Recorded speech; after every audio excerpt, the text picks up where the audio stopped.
ईरानी का political career करीब 20 साल का है। लोकसभा के 4 चुनाव लड़ी, 1 में जीती, 4 में हारी।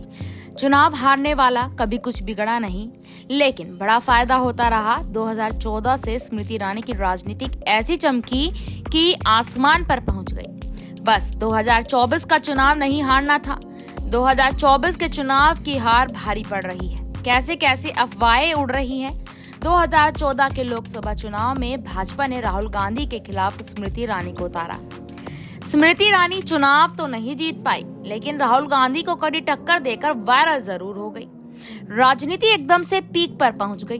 बीजेपी के बड़े बड़े नेता देखते रह गए। स्मृति ईरानी की गिनती बीजेपी के टॉप नेताओं में होने लगी। लोकसभा चुनाव हारने के बाद भी मोदी ने सरकार में शिक्षा मंत्री बनाकर यहां धमाका कर दिया।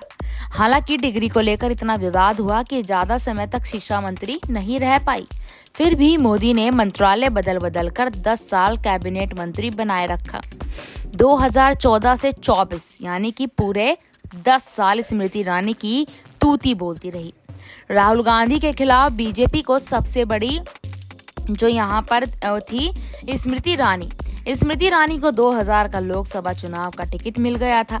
अमेठी में डटी रही।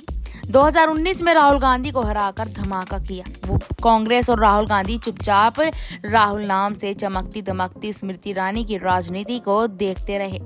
2024 में इसी को पंचर करने के लिए एक बड़ा प्लान बनाया। 2024 लोकसभा चुनाव में अमेठी से स्मृति ईरानी का टिकट कंफर्म था। आखिर वक्त तक राहुल गांधी ने अमेठी आना कंफर्म नहीं किया। स्मृति ईरानी तो अमेठी से लड़ी, लेकिन राहुल गांधी पड़ोस की रायबरेली सीट से लड़े। अमेठी में कांग्रेस का उम्मीदवार बनाया। कांग्रेस का एक सामान्य कार्यकर्ता किशोरी लाल शर्मा को अमेठी में यह कांग्रेस का ट्रैप था, जिसमें स्मृति ईरानी और बीजेपी फंस गई। बड़ा खेल ये हुआ कि किशोरी लाल शर्मा ने स्मृति ईरानी को हरा दिया। किशोरी लाल यहाँ पर स्मृति ईरानी को हरा पाएंगे।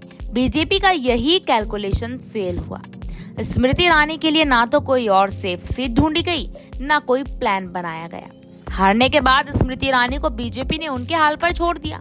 न सरकार में मंत्री बनाई गई, न राज्यसभा भेजने का तिकड़म लगाया, न पार्टी में कोई जिम्मेदारी मिली। स्मृति ईरानी की राजनीति फिलहाल एकदम पूरे तरीके से चौपट हो चुकी है।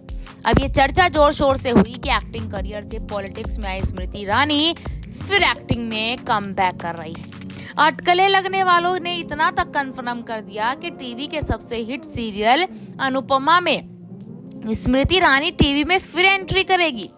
अमेठी से अनुपमा पहुंचाने वाली अटकलों को इसलिए मजबूती मिली कि अनुपमा फेम एक्ट्रेस रूपाली गांगुली ने सीरियल छोड़ दिया। सीरियल में 15 साल का लीप आने वाला है। कई पुराने कलाकार सीरियल छोड़ चुके हैं।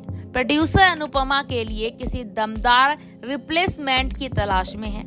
जब मेन स्ट्रीम मीडिया में यह हेडलाइन चलनी शुरू हुई, तब स्मृति ईरानी को चुप्पी तोड़नी पड़ी। उन्होंने अनुपमा में जाने या फिर एक्टिंग में कमबैक की हेडलाइन को फेक न्यूज कह दिया। पॉलिटिक्स में आने से पहले स्मृति ईरानी टीवी के स्टार एक्ट्रेस थी, क्योंकि सास भी कभी बहू थी टीवी इतिहास का सबसे हिट सीरियल था। बहुरानी तुलसी ईरानी के किरदार में स्मृति ईरानी घर घर की पसंद बन गई। टीवी करियर में मुश्किल से 7-8 साल गुजारे। स्मृति ईरानी ने 2007 में उन्होंने पीक टाइम पर सीरियल छोड़ दिया। शायद फुल टाइम राजनीति के लिए टीवी करियर बनाते हुए स्मृति ईरानी बीजेपी के संपर्क में आ चुकी थी। 2003 में बीजेपी ज्वाइन की थी। वह दौर अटल बिहारी वाजपेयी और लाल कृष्ण आडवाणी का होता था। स्मृति ईरानी की जबरदस्त लोकप्रियता का राजनीतिक लाभ उठाने के लिए 2004 में दिल्ली की चांदनी चौक लोकसभा सीट पर कपिल सिब्बल के खिलाफ उन्हें उतारा गया। स्मृति ईरानी जीत तो नहीं पाई, लेकिन राजनीति में सक्रियता उनकी बढ़ गई। उन दिनों नरेंद्र मोदी गुजरात के सीएम हुआ करते थे।